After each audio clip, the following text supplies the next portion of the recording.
The draft package retail and insurance-based investment products, retail disclosure amendment regulations 2024. We are considering 4 statutory instruments this morning. Is it the wish of the committee that the instruments be debated together?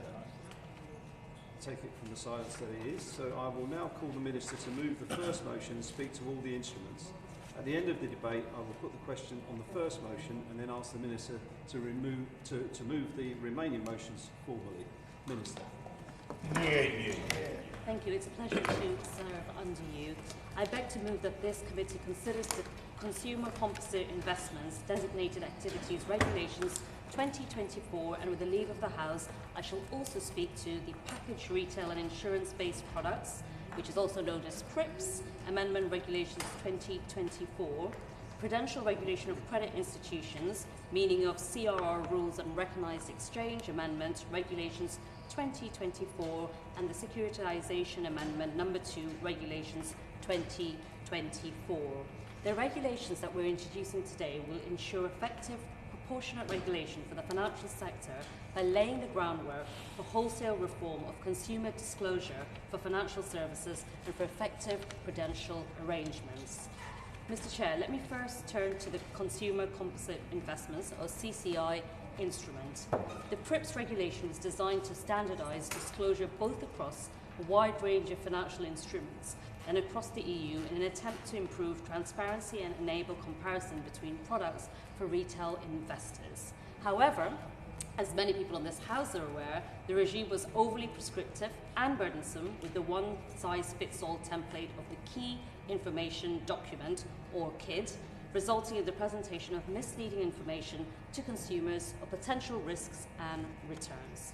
The government has already taken urgent action to address the most pressing issues with the KID in the Financial Services Act 2021, and this SI delivers on the government's commitment for wholesale reform on these EU inherited rules with a new regime tailored to UK markets and firms.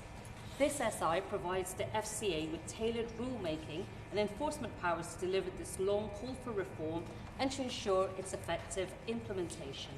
The new regime for CCIs will be tailored and flexible rules which addresses the key issues with PRIPS and will support investors to better understand what they are paying for.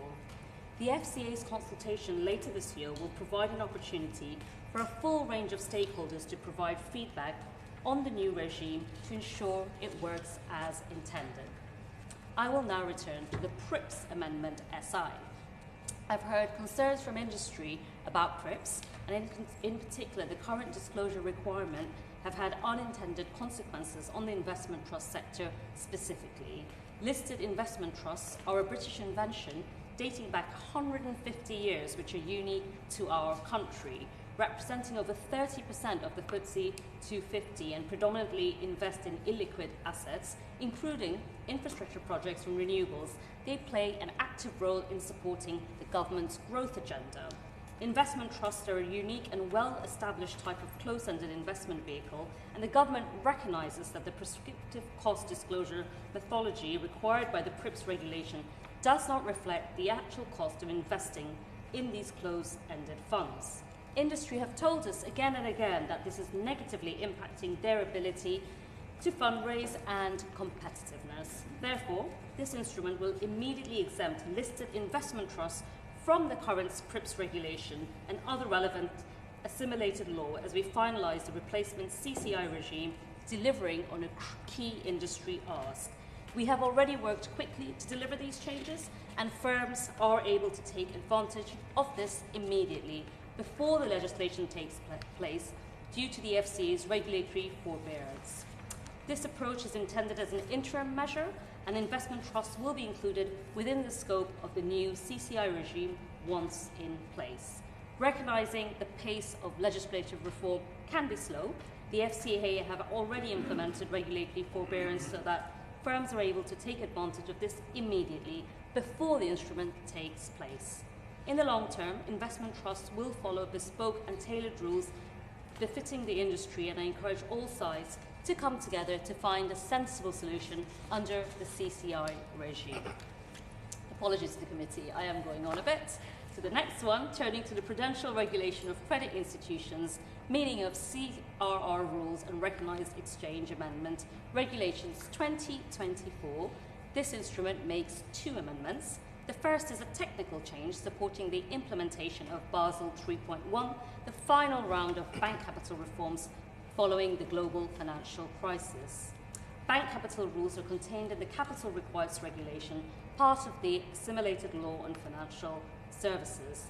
This SI will enable revocations of these regulations, allowing the PRA to replace those rules in their rulebook whilst ensuring the PRA's rulemaking remains subject to appropriate accountability and scrutiny. The second amendment will expand the definition of a recognised exchange from referring only to domestic investment exchanges to include those from overseas. This will enable stocks and shares from qualifying overseas exchanges to receive preferential prudential treatment when used as collateral to secure financial services. This will broaden our definition, making the UK comparable with international counterparts and ensuring that we are competitive. Finally, I would like to turn to the Securitisation Amendment number 2, Regulations 2024. The SI extends a temporary arrangement allowing UK banks to treat EU securitisation products as though they originate from the UK, providing that they meet the standards of the simple, transparent and standardised framework. This means banks and insurance firms holding such products may be able to benefit from preferential capital treatment. The current arrangement is due to expire at the end of December 2024, which would mean that no additional EU STS securitisations would be able to enter the temporary arrangement after this date. This could impact the range of investment options for the UK market participants, and so the government is legislating to extend this arrangement to June 2026. The EU Securitisation Regulation was recently incorporated into the EEA agreement, and the EEA-EFTA states have indicated their intention to align themselves with the EU securitisation regulations over the course of 2025.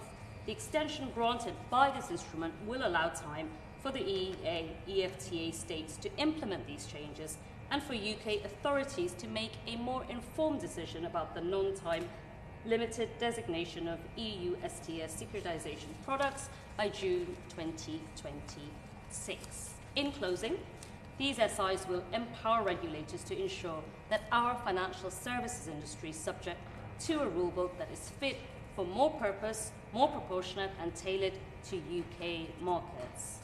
I know the member opposite is familiar with these, having debated across the chamber with him several times. I hope he will and the committee will join me in supporting these regulations, and I commend them to the committee. Yeah. The question is that the committee has considered the draft package retail and insurance-based investment products retail disclosure amendment regulations 2024. Shadow Minister. Well, Mr. Chairman, it's always a pleasure to see you in your place and to serve under your chairmanship. And I also welcome, and it's a pleasure to see the Economic Secretary, with whom I've spent many hours with in these rooms, and no doubt that may or may not continue, but we'll find out soon. Let me first start by saying that the UK is one of the world's leading financial centres, and our financial services sector is one of the great engines of our economy. We should never forget that the sector employs some 2.3 million people, 2/3 of whom are based outside of London, a slightly underappreciated fact about the sector. And currently, investment trusts are subject to disclosure requirements under the EU-inherited packaged retail and insurance-based investment products, or PRIPS, which is much easier to say, regulation, alongside other assimilated EU legislation. Ensuring retail investors can make informed investment decisions is crucial for maintaining healthy capital markets. Industry leaders widely agree that the single aggregated figure currently produced under these EU-inherited rules fails to accurately reflect the true cost of investing in shares of an investment trust. The previous government recognised these concerns completely and launched a consultation on a proposed alternative framework for retail disclosure in the UK. This consultation was designed to ensure that following the repeal of the PRIPS regulation, the new framework would be better aligned with the UK's dynamic capital markets and foster more informed retail participation. As the Minister quite rightly set out, the draft Consumer Composite Investments Designated Activities Regulation 2024 replaced assimilated law relating to PRIPS regulation, establishing a new legislative framework for the regulation of consumer composite investments. Replacing these assimilated laws was a crucial part of the previous government's plans to develop a smarter regulatory framework.